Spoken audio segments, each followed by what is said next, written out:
चाहूँगी कंगना रनौत महिलाओं के नाम पे एक धब्बा है, नारी शक्ति के नाम पे, क्योंकि वो लोग जहाँ नाचने जाती है तो पैसा लेते हैं, फिल्म बनाती है तो पैसा लेते हैं, कहीं रिबन काटने जाती है तो पैसा लेती हैं। तो उसकी सोच यही है कि महिला जहाँ भी जाती है, जहाँ भी कोई काम करने जाती है वो पैसे से ही करते हैं।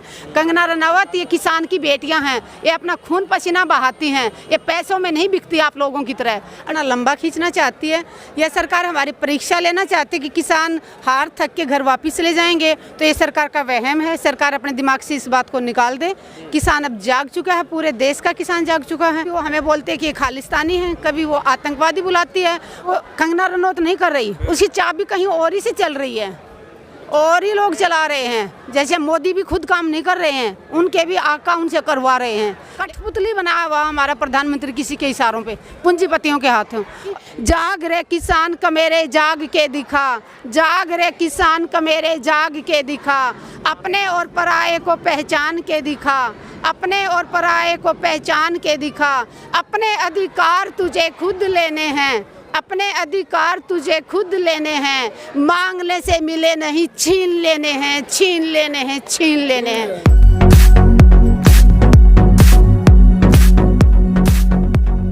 मोदी हुन कर तैयारी। तो टिकरी बॉर्डर पर इस वक्त मैं मौजूद हूँ। दिल्ली के लगभग अलग अलग जो भी बॉर्डर हैं वो पूरी तरह से किसानों के आंदोलन से घिरे हुए हैं, चाहे वो सिंघू बॉर्डर हो या फिर गाज़ियाबाद का बॉर्डर हो। और अब मैं टिकरी बॉर्डर पर हूँ, यहाँ पर भी किसानों का आंदोलन लगातार जारी है। मेरे साथ महिला हैं, इनसे मैं बात करूँगा। मैम, क्या लगता है सरकार की जो वार्तालाप किसानों के साथ अब तक हुई है उससे कोई निष्कर्ष नहीं निकला है, आगे का रास्ता कैसा होने वाला है? आगे का रास्ता देखिए, हम किसानों ने तो एक ही बात कही है कि जब तक तीनों बिल वापस नहीं होंगे तब तक हम यहाँ से नहीं जाएंगे। अब सरकार के हाथ में, सरकार इसको कितना लंबा खींचना चाहती है। यह सरकार हमारी परीक्षा लेना चाहती है कि किसान हार थक के घर वापस ले जाएंगे, तो ये सरकार का वहम है। सरकार अपने दिमाग से इस बात को निकाल दे। किसान अब जाग चुका है, पूरे देश का किसान जाग चुका है। और पंजाब के भाइयों का शुक्रिया अदा करना चाहूँगी कि उन्होंने शुरुआत की है और पूरे देश को जगा दिया। और अब किसान घरों में वापस तभी जाएगा जब सरकार ये तीनों बिल वापस करेगी। कानून आप कह रही है कि किसान जाग चुका और वो कह रहे हैं कि किसान बरगलाया जा रहा है, इसलिए सड़कों पे। देखिए, वो जब हमारा आंदोलन इतना पीक पे पहुंचा हुआ ना, सरकार को डर लग रहा है कि कहीं उनकी कुर्सी ना चली जाए, तो सरकार गलत हथकंडे अपनाती है, पता नहीं क्या क्या आरोप लगाती है। कभी और तो और यहाँ तक गिर गई बीजेपी सरकार की एक महिला के मुंह से ही कहलाती है, हमारी जो बुजुर्ग महिलाएं जो भागो माँ का रूप है, उसको बोलती है कि 100 रुपये में मिलती हैं। बहुत तकलीफ होती है। मैं कहना चाहूँगी कंगना रनौत महिलाओं के नाम पे एक धब्बा है, नारी शक्ति के नाम पे, क्योंकि वो उसने सोचा क्योंकि वो लोग जहाँ नाचने जाती है तो पैसा लेते हैं, फिल्म बनाती है तो पैसा लेते हैं, कहीं रिबन काटने जाती है तो पैसा लेती हैं। तो उसकी सोच यही है कि महिला जहाँ भी जाती है, जहाँ भी कोई काम करने जाती है वो पैसे से ही करते हैं। कंगना रनौत ये किसान की बेटियाँ हैं, ये अपना खून पसीना बहाती हैं, ये पैसों में नहीं बिकती आप लोगों की तरह। और जो आपने एक घटिया सोच रखी है ना, 2-4 पूंजीपतियों को खुश करने के लिए, तो आप नारी शक्ति के नाम पे धब्बा हो कंगना रनौत। बहुत दुख होता है मुझे कि एक महिला हो के माँ भागो के रूप को तूने गाली दी है, तुझे खुदा भी माफ़ नहीं करेगा। बहुत तकलीफ होती है। पहला ट्वीट नहीं है, वो लगातार एक के बाद एक ट्वीट करती रहती है और इस आंदोलन को लेकर पहले से ही वो ट्वीट कर रही है। क्या वो नहीं करती है, वो कंगना रनौत नहीं कर रही, उसकी चाबी कहीं और ही से चल रही है और ही लोग चला रहे हैं। जैसे मोदी भी खुद काम नहीं कर रहे हैं, उनके भी आका उनसे करवा रहे हैं। लेकिन ये हमने देश का दुर्भाग्य कि हमने ऐसा प्रधानमंत्री चुना जो किसी के इशारों पे नाच रहा है। कठपुतली बनाया हुआ हमारा प्रधानमंत्री किसी के इशारों पे, पूंजीपतियों के हाथों। और जब पूंजीपतियों के हाथों हमारे खेतों को बेचना चाह रहे हैं ना, हम अपनी ज़मीन नहीं बिकने देंगे। मोदी जी ने ट्रेन रेल बेच दी, एयरपोर्ट बेच दिए, लाल किला बेच दिया, अपने खेत नहीं बिकने देंगे मोदी जी। इसके लिए हमें कितना भी संघर्ष हम सड़कों पर बैठे रहेंगे। अगर हमें लाठियाँ खानी पड़े खाएँगे, जेल जाना पड़े जाएंगे, गोलियाँ चलानी है मोदी जी आप चला लें। आपको जलियांवाला बाग का कांड करना है करके देख लीजिए, बट अपनी जमीन नहीं छोड़ेंगे हम, जितना भी टाइम लगे। अगर वो 56 इंची होते तो आज किसानों के बीच में आके पूछा होता उन्होंने। मोदी जी वाराणसी जाते हैं, संगीत का म्यूजिक का आनंद ले रहे होते हैं वहाँ जाके, और यहाँ किसानों पे लाठियाँ बरस रही हैं, किसानों पे पानी की बौछारें फेंकी जा रही हैं। उनके आंसू गैस के गोलों से मेरे भाई किसान भाई की एक आँख चली गई, क्या उसका कोई भरपाई हो सकती है? उस भाई की एक आंख चली गई। हमारे 16 भाई शहीद हो गए किसानों की लड़ाई लड़ते लड़ते। उसके परिवार को क्या मिला?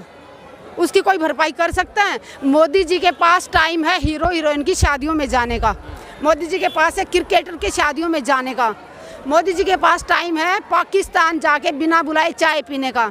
लेकिन अपने देश के किसान, अपने देश के सैनिक, अगर वो अपने हक के लिए मोदी जी के घर जाते हैं तो मोदी जी दरवाज़ा बंद कर लेते हैं। मैं भी 4 बार मोदी जी के घर जा चुकी, 4 बार पीएमओ जा चुकी, विधवा बहनों को लेके, शहीदों की विधवाओं को लेके। मोदी जी ने आज तक हमें मिलने का समय नहीं दिया है। बहुत तकलीफ होती है।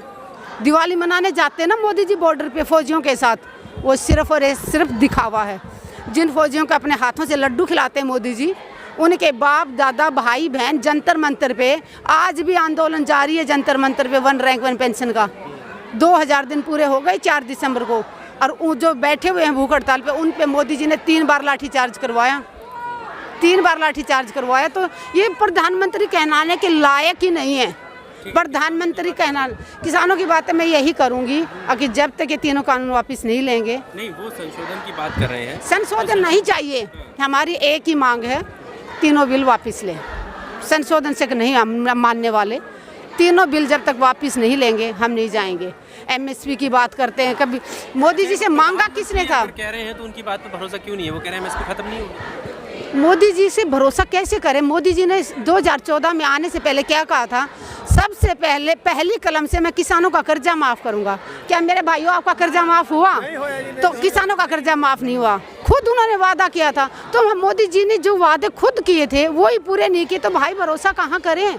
स्वामीनाथन रिपोर्ट की लागू करने की, स्वामीनाथन रिपोर्ट लागू करने की बात हुई थी, स्वामीनाथन रिपोर्ट लागू नहीं की। जो किसान भाई मांग रहे हैं, जो किसानों की मांगे हैं, उन पे तो, किसानों की मांगों पे तो ध्यान ही नहीं दे रही सरकार। ज़बरदस्ती अपने, ये जब लॉकडाउन था, सब लोग घरों में बंद थे, तो कौन सी इमरजेंसी आ गई थी 3 अध्यादेश लाने की? क्या रुका हुआ था इसके बिना? जबकि किसानों ने तो मांगा नहीं था। और जब ये अध्यादेश लाए, क्या किसान भाई की सलाह ली गई थी इसमें? कोई किसान भाई था बीच में? तो मोदी जी देश की जनता को गुमराह कर रहे हैं। किसान तो जाग चुका है, बाकी थोड़े बहुत जो लोग बचे हैं, हम उनसे यही कहना चाहूँगी, जाग रे किसान कमेरे जाग के दिखा, जाग रे किसान कमेरे जाग के दिखा, अपने और पराये को पहचान के दिखा, अपने और पराये को पहचान के दिखा। अपने अधिकार तुझे खुद लेने हैं, अपने अधिकार तुझे खुद लेने हैं, मांगने से मिले नहीं, छीन लेने हैं, छीन लेने हैं, छीन लेने हैं। जय जवान, जय किसान, जय हिंद। नाम सुदेश गोयत है और मैं हिसार से हूँ, हरियाणा से, और 15 दिन से लगातार यहाँ अपने किसान भाइयों के साथ आ रही हूँ। और जितने दिन ये आंदोलन चलेगा, मैं कंधे से कंधा मिलाकर अपने भाइयों का साथ देती रहूँगी, क्योंकि मैं एक किसान की बेटी हूँ और आखिरी सांस तक अन्याय के खिलाफ आवाज़ उठाती रहूँगी।